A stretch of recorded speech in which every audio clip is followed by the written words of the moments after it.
What up, ladies and gents? This is George Bean, and tonight I'm doing a review on another horror movie. But no, not just any horror movie.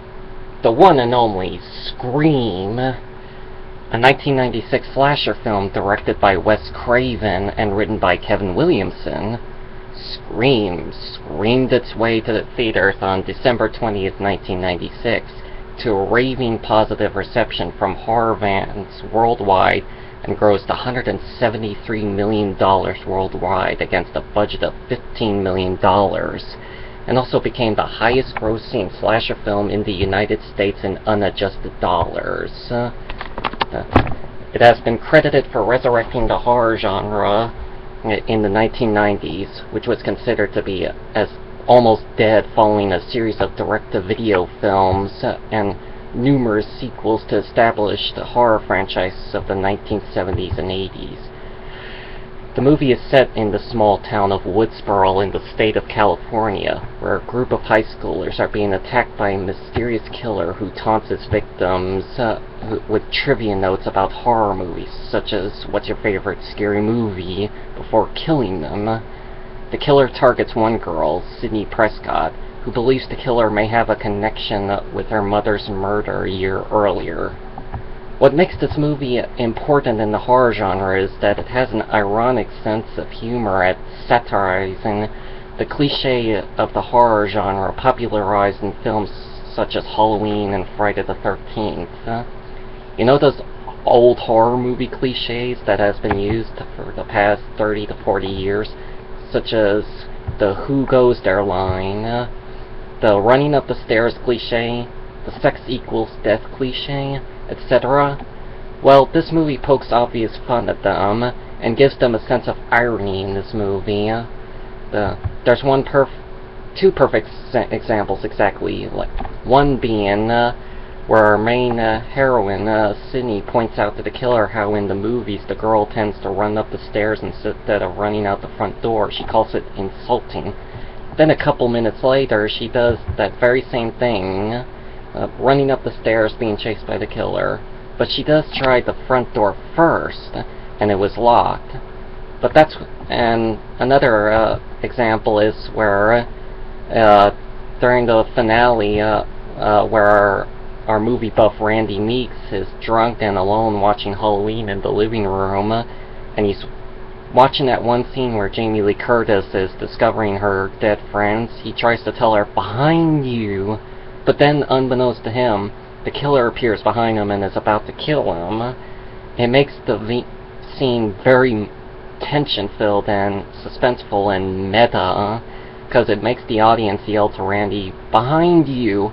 Also, he says, "Behind you, Jamie," because the actor's name is Jamie Kennedy, which makes it that much more ironic. And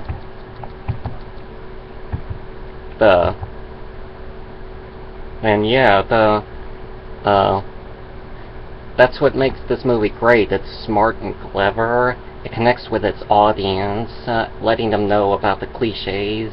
It makes you think one cliche may happen, but then it takes a completely different twist, surprising us in the process. In the late 80s, early 90s, Kevin Williamson, who was a struggling writer at the time, heard on the news that the Gainesville Ripper had murdered 5 college students. We'll talk about the Gainesville Ripper later, and was still on the loose at that time. Paranoid, Kevin began to lock everything in his house, the windows, doors, etc., not wanting to be attacked either. I couldn't blame him. But then he realized the potential it could make as a story, so he decided to turn this fear into a short story almost reminiscent of The Babysitter and The Man Upstairs, about a girl receiving phone calls from a killer before being killed herself. He eventually expanded it into a full screenplay, and for inspiration was listening to the soundtrack to his all-time favorite scary movie, Halloween, while writing it. The script was originally titled Scary Movie, and he also had 2 5-page outlines for 2 sequels, hoping to entice a studio for a franchise. Upon writing the script, the movie was heavily influenced by a few 1980s horror films such as Halloween, Prom Night, and When a Stranger Calls. What's funny is that before he wrote Scream, he first wrote the scripts for I Know What You Did Last Summer and his pet project, Teaching Mrs. Tingle. And thanks to Scream's unexpected success, the studios started buying his scripts, and he even went on to create 3 TV shows: Dawson's Creek, The Vampire Diaries, and the most recent one, The Following. Studio Dimension Films bought the script, and they ordered for the gore to be removed, which is really ridiculous that they do that. They wanted the famous horror film director Wes Craven, who had just made his 1994 film New Nightmare, which was intended to be the last Freddy Krueger movie. After being hired, Wes Craven successfully brought back the gore into the script, so we can thank Wes for that. The studio changed the title from Scary Movie to Scream because they felt the former title, Scary Movie, was unsuitable. Wes and Kevin did not like the new title, but then they were proven wrong, and it has now become the best title for a horror movie. It really lives up to its promise, because it makes you scream. It's a scream, baby, as in the words of one character in the movie. Also, originally, Principal Himbry, played by Henry Winkler, or the Fonz, didn't die by the killer in the original script. Dimension is, after reviewing the script, realized there was 30 pages of story without a murder in between Casey's death and the grand finale. They instructed Kevin to have a character killed during those 30 pages. And so he chose Principal Himbry to be killed off, and this change inadvertently solved a problem he had in the script's finale. He struggled to find a reason for the minor characters to leave the party so that the killer could attack. The discovery of Principal Vaughn's body helped make the minor characters leave the party and have our main characters alone in the house. So let's talk about the 4 main characters of this movie. The great anchor of this franchise is Neve Campbell, who plays our female protagonist Sidney Prescott. I love her in them, because she plays a horror film character we really care for, and most of all feel really sorry for. It's Neve's performance that gets me the most. I don't know why, how she did it, but like a great magician of acting, she did it. The very end where she defeats the killer is really badass, because she kicks his ass. It's so awesome. It's really fun. In fact, when I first watched the movie as a kid, I kind of sort of had a little crush on Neve Campbell, because, I was a kid, so sue me.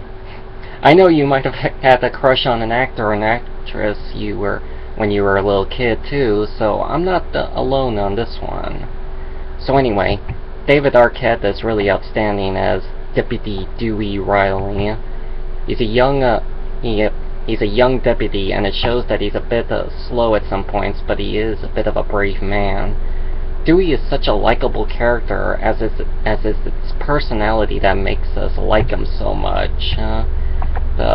Originally in the script, he died, and if you look closely when Gale falls out cold on him at the end, you can clearly see he was not breathing.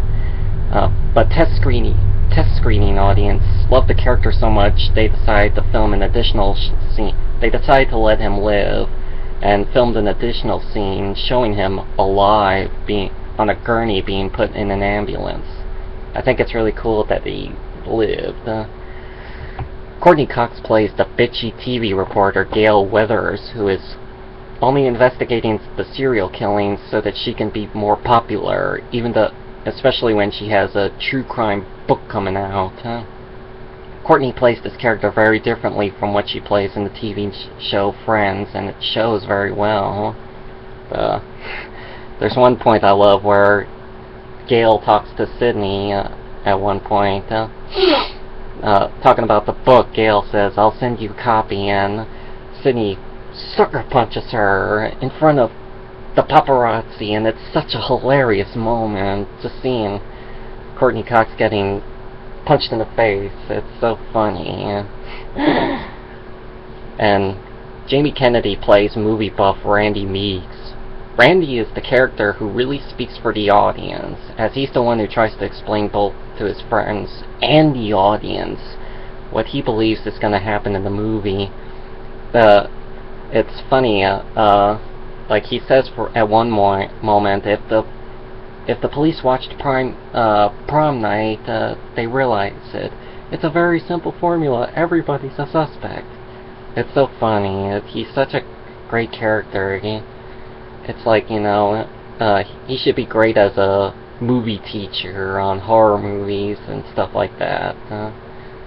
And there's even one certain scene where he lays out the ground rules on how to survive a horror movie, and it's perfect how he explains the rules, which are, number 1, never have sex because it seals your fate to be killed by the killer. Don't drink alcohol or do drugs, as it is another sin factor that leads to your doom. And 3, never ever say "I'll be right back," because there's a strong possibility that you won't be back. This rule is made fun of immediately by another friend. "I'm getting another beer, you want one?" "Yeah, sure." "I'll be right back." That's funny. And Drew Barrymore plays teenage high schooler Casey Becker, whom we thought was going to be the main protagonist of this movie, but spoiler alert, she ends up getting killed in the movie's first 12 minutes. Yeah, I know. It was a huge shock when audience first saw it. You can tell they were being influenced by Alfred Hitchcock's 1960 thriller Psycho, where we thought that Janet Leigh was going to be the star of that movie, but she ends up getting killed by the killer in the first 30 minutes of that movie. I think it works very well, and it's cool that they went with that, and it was also the filmmakers' attempt to show that nobody is safe in this movie, not even Drew Barrymore. And Skeet Ulrich, if I pronounce that right, plays Billy Loomis, Sydney's boyfriend. He plays the character really well, and he gives off this feel that makes you think he may be the killer. Skeeter went on to star in that one TV show called Jericho, which I'd never seen, but I do know what it's about. I'm going to go into a big spoiler here, even though this movie is almost 20 years old, but if you haven't seen the movie yet and you don't want the surprise to be ruined for you, you can skip to this time here. And so, here goes. Basically, at the end, the killer is revealed to be 2 people, Billy Loomis and Stu Macher, who's played by Matthew Lillard. They reveal their motives for doing why they're killing people. Billy is doing this because his father slept with Sydney's mother, Maureen Prescott. This caused Billy's mother, Debbie Loomis, to leave her family. This caused Billy to snap and, with Stu's help, straight up murder Maureen, and they frame a friend of hers, Cotton Weary, played by Liev Schreiber, who was with her that same night. Cotton Weary ended up getting arrested and sentenced to prison, and they were able to get away scot-free. And Billy decides to kill Sydney as well in his master plan a year later. Stu's motive is what he calls peer pressure, which is really funny, and it makes the character likable and a bit crazy. And when you think about it, both killers are crazy, but Billy is probably the most insanest because of his master plan, which is having his plan play out like the plot of a scary movie. And it not only shows him as being definitely crazy, but a batshit sociopath. I mean, that's just insane, doing something like that. I love the moment where he dies at the end, where our survivors look at his dead body and Randy says, "Careful, this is the moment where the supposedly dead killer comes back to life for one last scare." Then Billy jumps back to life, scaring us. But then Sydney instantly points her gun at his head and fires, like, boom! And then he dies. And then Sydney says, "Not in my movie," which is really awesome. Great comeback. I also love that finally someone shoots the killer in the head. Finally, it's about damn time. Because that'll definitely keep him from coming back to life. But it's such a clever thing in that movie. Now the real star of this movie and this franchise is the Ghostface Killer. No, not the rapper Ghostface Killer. I mean, the killer in this movie. As the name suggests, he wears a ghost mask and full black costume and also has a Bowie knife. What makes Ghostface memorable is that he is a human being, more human than most other horror movie killers, such as Michael Myers or Jason Voorhees, who were basically supernatural killers. This means that Ghostface can be wounded and bleed, and unlike most horror movie killers, he can run and chase after his victims.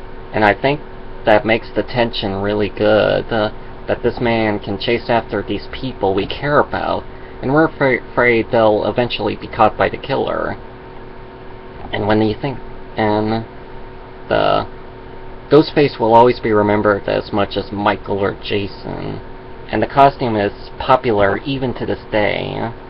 I even have a costume of my own. It's so cool. I love it. It's a really nice mask, and I love this mask. It's really cool. I heard that the mask is also inspired by the old painting called The Scream by Edvard Munch, or Monk, which you can look up on Wikipedia or Google. And also, the Ghostface Killer is also partly inspired by the Gainesville Ripper, who was a serial killer in the early 90s, who murdered 5 college students in Gainesville, Florida. And he was on the loose at that time, but he's in prison now. So yeah, you can look up the Gainesville Ripper as well on Google or Wikipedia. There's also one thing to say about Ghostface, is that if you're gonna be a masked serial killer, do not go into exposition mode, talking non-stop, monologuing about your master plan to the person you are targeting before killing them. You will just give them a slight chance to escape and defeat you. Jeez. These killers let their, success get the best of them. They let it in way over their heads.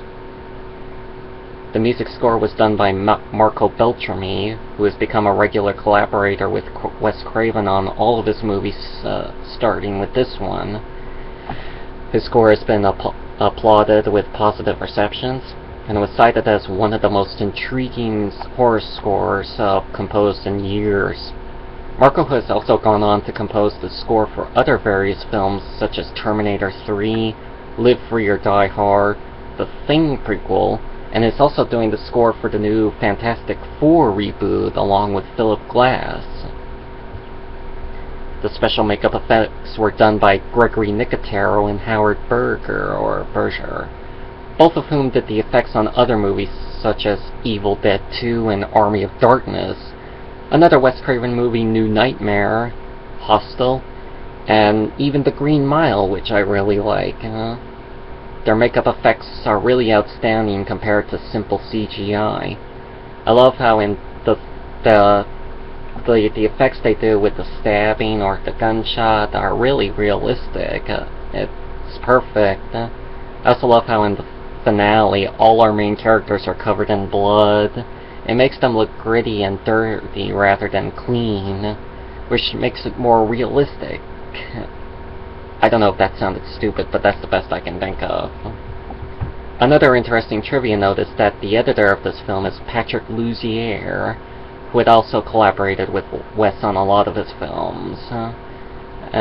Patrick went on to become a director for films such as My Bloody Valentine 3D, White Noise 2, and Dracula 2000. Thanks to this movie's massive success, it warranted 2 sequels, now 3 as well. Scream 2 in 1997, Scream 3 in 2000, and Scream 4 in 2011. I'll get to reviewing those sequels in the future, so that's all I can say about them, but they're not bad as well. They're really good, and yeah. I first saw this film on VHS when I was probably 4, at a time when I was about starting to get into movies. It did scare me a little bit. It was really good, and as I was growing up, I started to appreciate it more. And then I finally got it on Blu-ray. I love this movie. It's a great movie. The film was able to combine comedy and the whodunit mystery with the violence of the slasher genre, and it works so well juggling the 3 together. And if you get it on DVD or Blu-ray, you should listen to the audio commentary by Wes Craven and Kevin Williamson. What they have to talk about the movie is very interesting. They give us trivia notes on the movie. And also, get the movie on Blu-ray. It's, the high definition on this movie is really good. I haven't got it on DVD, but the Blu-ray is good, and check it out. So, in conclusion to this review, I give this movie 8.5 stars out of 10. Why? Because it's fucking Scream, guys. But really, the film is really an enjoyably entertaining, scary movie that has a smart and clever plot, very likable characters, well thought out jump scares, and a frightening horror movie villain. And if you haven't seen the movie yet, then I highly recommend it to you, especially if you're a big fan of horror movies. So, thanks for watching, ladies and gents, and if you like this review, hit that like button. And till next time, peace!